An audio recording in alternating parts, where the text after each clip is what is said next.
ਸਤਿ ਸ੍ਰੀ ਅਕਾਲ। News 18 Punjab Haryana Himachal ਤੁਸੀਂ ਦੇਖ ਰਹੇ ਹੋ। ਗੌਰਵ ਸ਼ੁਕਲਾ ਮੈਂ ਹਾਂ ਤੁਹਾਡੇ ਨਾਲ। ਬੁਲੇਟਿਨ ਦਾ ਆਗਾਜ਼ ਕਰਨ ਜਾ ਰਹੇ ਹਾਂ। ਸਭ ਤੋਂ ਪਹਿਲਾਂ ਤੁਹਾਨੂੰ ਅਪਡੇਟ ਦਵਾਂਗੇ ਪੂਰੇ ਦੇਸ਼ ਦੀ।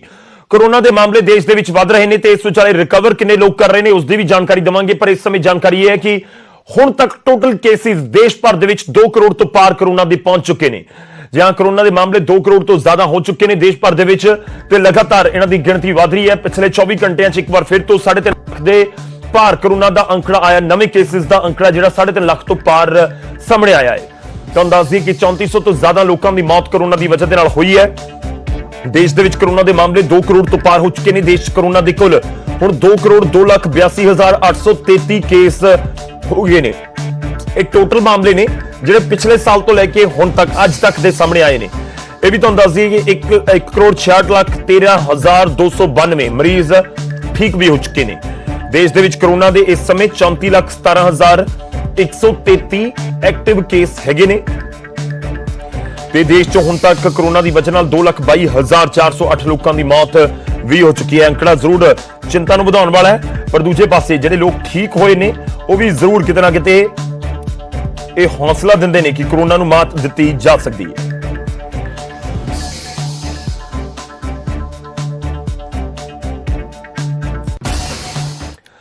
ਤਾਂ ਦੇਸ਼ ਭਰ ਦਾ ਅਸੀਂ ਹਾਲ ਤੁਹਾਨੂੰ ਦੱਸ ਰਹੇ ਹਾਂ। 2 ਕਰੋੜ ਤੋਂ ਪਾਰ ਹੋ ਚੁੱਕੇ ਨੇ ਕੇਸ, ਪਰ ਅੱਜ ਦੇ ਦਿਨ ਦੇ ਅੰਕੜੇ ਜੋ ਜਾਰੀ ਕੀਤੇ ਗਏ ਨੇ ਸਰਕਾਰ ਦੇ ਵੱਲੋਂ ਉਸ ਦੇ ਉੱਤੇ ਇੱਕ ਨਜ਼ਰ। ਇੱਕ ਵਾਰ ਮੁੜ ਤੋਂ 3.5 ਲੱਖ ਤੋਂ ਜ਼ਿਆਦਾ ਕੇਸਿਸ ਰਿਪੋਰਟ ਕੀਤੇ ਗਏ ਨੇ ਦੇਸ਼ ਭਰ ਦੇ ਵਿੱਚ। 1,57,000 ਤੋਂ ਜ਼ਿਆਦਾ ਮਾਮਲੇ ਰਿਪੋਰਟ ਕੀਤੇ ਗਏ ਨੇ ਪਿਛਲੇ 24 ਘੰਟਿਆਂ ਦੇ ਵਿੱਚ ਪੂਰੇ ਦੇਸ਼ ਦੇ ਵਿੱਚ। ਤੇ ਅੰਕੜਾ ਆਪਣੇ ਆਪ ਦੇ ਵਿੱਚ ਦੱਸ ਰਿਹਾ ਕਿ ਕਾਫੀ ਹੈ। ਤੀਜੇ ਦਿਨ ਨਵੇਂ ਮਾਮਲਿਆਂ 'ਚ ਗਿਰਾਵਟ ਆਈ ਹੈ। ਲਗਾਤਾਰ ਤੀਜੇ ਦਿਨ ਇਹ ਗਿਰਾਵਟ ਆਈ ਹੈ ਕਿਉਂਕਿ 4 ਲੱਖ ਤੱਕ ਪਹੁੰਚ ਗਿਆ ਸੀ ਮਾਮਲਾ ਕੇਸਿਸ ਦਾ ਤੇ ਹੁਣ ਘਟ ਕੇ 357 ਤੱਕ ਇੱਕ ਵਾਰੀ ਦੁਬਾਰਾ ਹੈ। 3,57,229 ਨਵੇਂ ਮਾਮਲੇ ਨੇ। 24 ਘੰਟਿਆਂ 3449 ਮਰੀਜ਼ਾਂ ਨੇ ਦਮ ਤੋੜ ਦਿੱਤਾ ਹੈ। 24 ਘੰਟੇ 'ਚ ਰਿਕਾਰਡ 3,20,299 ਮਰੀਜ਼ ਠੀਕ ਵੀ ਹੋਏ ਨੇ। ਇਹ ਬਹੁਤ ਅਹਿਮ ਅੰਕੜਾ ਹੈ ਜਿਹੜਾ ਮੈਂ ਤੁਹਾਨੂੰ ਦੱਸ ਰਿਹਾ। 3,20,299 ਇਹ ਉਹ ਸਾਰੇ ਲੋਕ ਨੇ ਜਿਨ੍ਹਾਂ ਨੇ ਕੋਰੋਨਾ ਨੂੰ ਮਾਤ ਦੇ ਦਿੱਤੀ, ਜਿਹੜੇ ਠੀਕ ਹੋ ਗਏ ਪਿਛਲੇ 24 ਘੰਟਿਆਂ, ਜਿਨ੍ਹਾਂ ਦੀ ਰਿਪੋਰਟ ਨੈਗੇਟਿਵ ਆ ਗਈ ਜਾਂ ਜਿਨ੍ਹਾਂ ਨੂੰ ਡਾਕਟਰਾਂ ਨੇ ਕਹਿ ਦਿੱਤਾ ਕਿ ਤੁਸੀਂ ਤੰਦਰੁਸਤ ਹੋ, ਕੋਈ ਦਿੱਕਤ ਨਹੀਂ ਹੁਣ।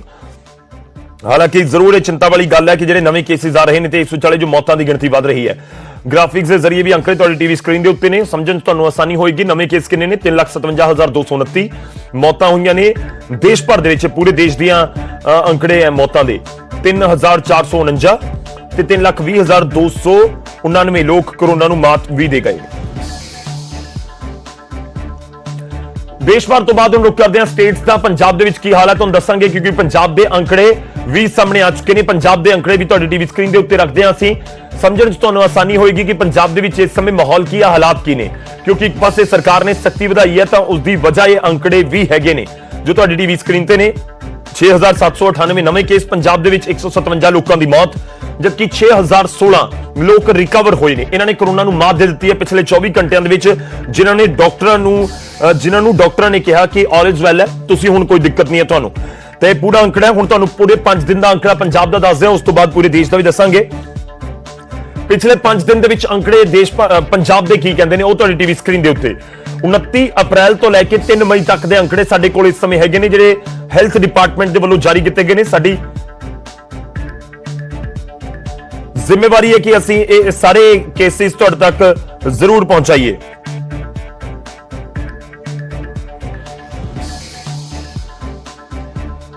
ਤੇ ਜਿਹੜੇ ਹੌਟਸਪੌਟ ਜ਼ਿਲ੍ਹੇ ਨੇ ਇਸ ਸਮੇਂ ਉਹਨਾਂ ਦਾ ਵੀ ਇੱਕ ਵਾਰੀ ਜ਼ਿਕਰ ਹੋਣਾ ਜ਼ਰੂਰੀ ਹੈ। ਜਿਹੜੇ ਹੌਟਸਪੌਟ ਜ਼ਿਲ੍ਹੇ ਨੇ ਇਸ ਸਮੇਂ ਉਹ ਤੁਹਾਨੂੰ ਦੱਸ ਰਹੇ ਹਾਂ ਅਸੀਂ।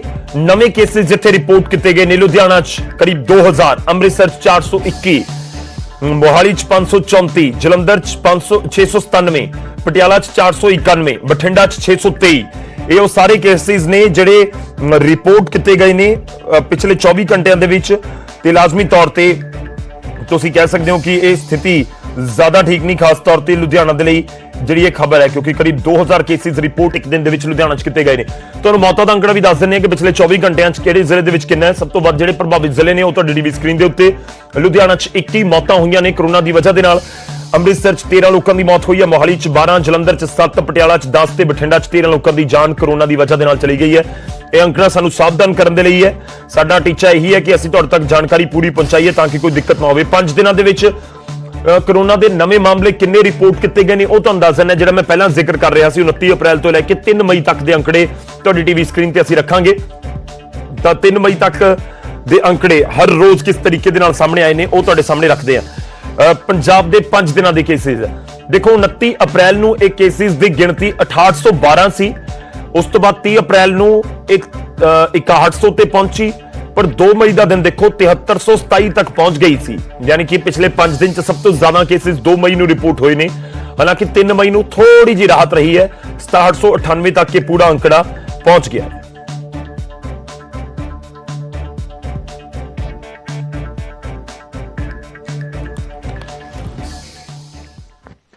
ਹੁਣ ਅੱਗੇ ਵਧਦੇ ਹਾਂ ਤੇ ਗੱਲ ਸਖਤੀ ਦੀ ਕਰਾਂਗੇ, ਕਿਉਂਕਿ ਪੰਜਾਬ 'ਚ ਆਲਰੇਡੀ ਬਹੁਤ ਸਖਤੀ ਹੈ ਤੇ ਇਸ ਵਿਚਾਲੇ ਹੁਣ ਸਵਾਲ ਇਹ ਹੈ ਕਿ ਪੰਜਾਬ 'ਚ ਕੀ ਮੁਕੰਮਲ ਲਾਕਡਾਊਨ ਲੱਗੇਗਾ।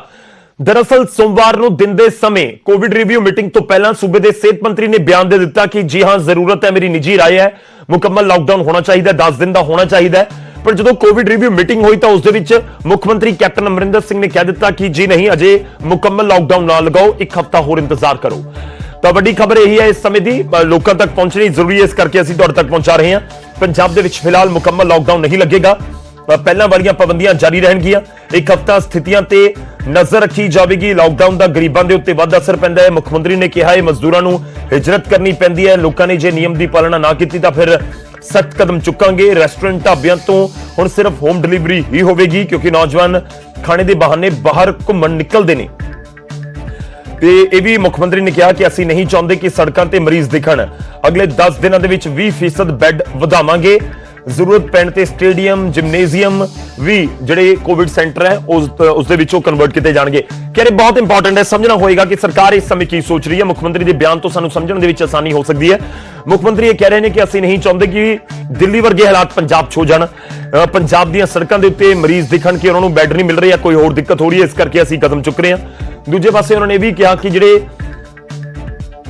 ਲੋਅਰ ਮਿਡਲ ਕਲਾਸ ਉਹਨਾਂ ਨੂੰ ਦਿੱਕਤ ਹੁੰਦੀ ਹੈ, ਮਜ਼ਦੂਰ ਵਰਗ ਨੂੰ ਦਿੱਕਤ ਹੁੰਦੀ ਹੈ, ਇਸ ਕਰਕੇ ਮੁਕੰਮਲ ਲਾਕਡਾਊਨ ਵੀ ਅਜੇ ਨਹੀਂ ਲਗਾਉਣਾ ਹੈ। ਰੁਕ ਕਰਦੇ ਹਾਂ, ਹੋਰ ਜਾਣਕਾਰੀ ਲਵਾਂਗੇ। ਸਾਡੇ ਸਹਿਯੋਗੀ ਇਸ ਸਮੇਂ ਸਾਡੇ ਨਾਲ ਜੁੜ ਰਹੇ ਨੇ ਪੰਕਜ ਕਪਾਹੀ।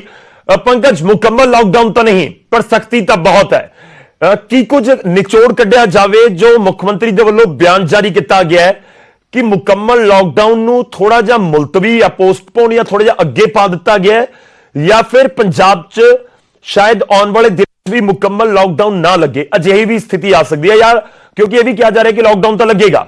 ਕਿ ਕਿਵੇਂ ਸਮਝਿਆ ਜਾਵੇ ਮੁੱਖ ਮੰਤਰੀ ਦੇ ਬਿਆਨ ਨੂੰ? ਗੌਰਵ, ਪੰਜਾਬ 'ਚ ਇਸ ਵੇਲੇ ਕੋਵਿਡ ਆਪਣੀ ਪੀਕ ਤੇ ਅਸੀਂ ਦੇਖ ਰਹੇ ਹਾਂ ਕਿ 150 ਦੇ ਕਰੀਬ 24 ਘੰਟਿਆਂ 'ਚ ਮੌਤਾਂ ਹੋ ਰਹੀਆਂ ਨੇ। 7000 ਦੇ ਕਰੀਬ ਕੇਸ ਸਾਹਮਣੇ ਆ ਰਹੇ ਨੇ ਜੋ ਚਿੰਤਾ ਵਧਾ ਰਹੇ ਨੇ। ਲੇਕਿਨ ਮੁੱਖ ਮੰਤਰੀ ਲੋਕਡਾਊਨ ਇਸ ਕਰਕੇ ਨਹੀਂ ਲਗਾਉਣਾ ਚਾਹੁੰਦੇ। ਅਸੀਂ ਕੁਝ ਦਿਨਾਂ ਤੋਂ ਲੁਧਿਆਣੇ ਦੀਆਂ ਤਸਵੀਰਾਂ ਦੇਖ ਰਹੇ ਹਾਂ, ਜਲੰਧਰ ਦੀਆਂ ਤਸਵੀਰਾਂ ਦੇਖ ਰਹੇ ਹਾਂ ਕਿ ਕਿਸ ਤਰੀਕੇ ਦੇ ਨਾਲ ਪ੍ਰਵਾਸੀ ਮਜ਼ਦੂਰ ਵਾਪਸ ਜਾਣਾ ਸ਼ੁਰੂ ਹੋ ਜਾਂਦੇ ਆ। ਅਗਰ ਮਜ਼ਦੂਰ ਵਾਪਸ ਜਾਣਗੇ ਤਾਂ ਇੰਡਸਟਰੀ ਨੂੰ ਇੱਕ ਵੱਡਾ ਨੁਕਸਾਨ ਹੋਏਗਾ। ਇਸੇ ਵਜ੍ਹਾ ਕਰਕੇ ਅਜੇ ਤੱਕ ਮੁਕੰਮਲ ਤੌਰ ਤੇ ਲੋਕਡਾਊਨ ਨਹੀਂ ਲੱਗਿਆ। ਕੱਲ ਸਿਹਤ ਮੰਤਰੀ ਚਾਹੁੰਦੇ ਸੀਗੇ, ਔਰ ਇਸ ਵੇਲੇ ਅਗਰ ਦਿੱਲੀ ਦੇ ਕੰਪੈਰੀਜ਼ਨ ਕੀਤਾ ਜਾਵੇ ਤਾਂ ਪੰਜਾਬ 'ਚ ਹਾਲਾਤ ਠੀਕ ਨੇ।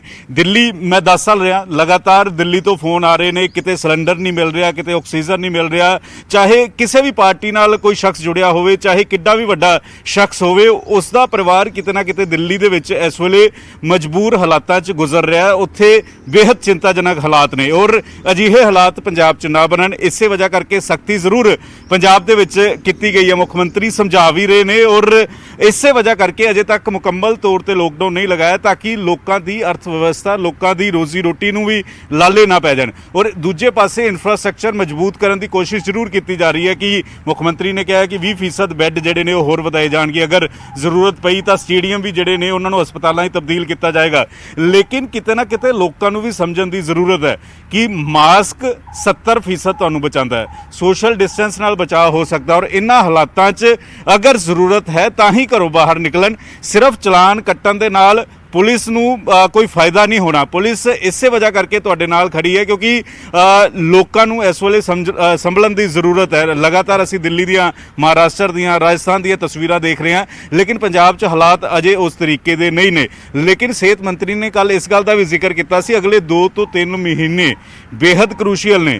ਅਗਰ ਜ਼ਰੂਰਤ ਹੈ ਤਾਂ ਹੀ ਲੋਕ ਘਰੋਂ ਬਾਹਰ ਨਿਕਲਣ, ਨਹੀਂ ਤਾਂ ਅਗਰ ਆંકੜੇ ਵਧੇ ਤਾਂ ਮੁਕੰਮਲ ਤੌਰ ਤੇ ਲੋਕਡਾਊਨ ਵੀ ਪੰਜਾਬ ਸਰਕਾਰ ਨੂੰ ਲਗਾਉਣ ਦੇ ਲਈ ਮਜਬੂਰ ਹੋਣਾ ਪਏਗਾ। ਗੌਰਵ,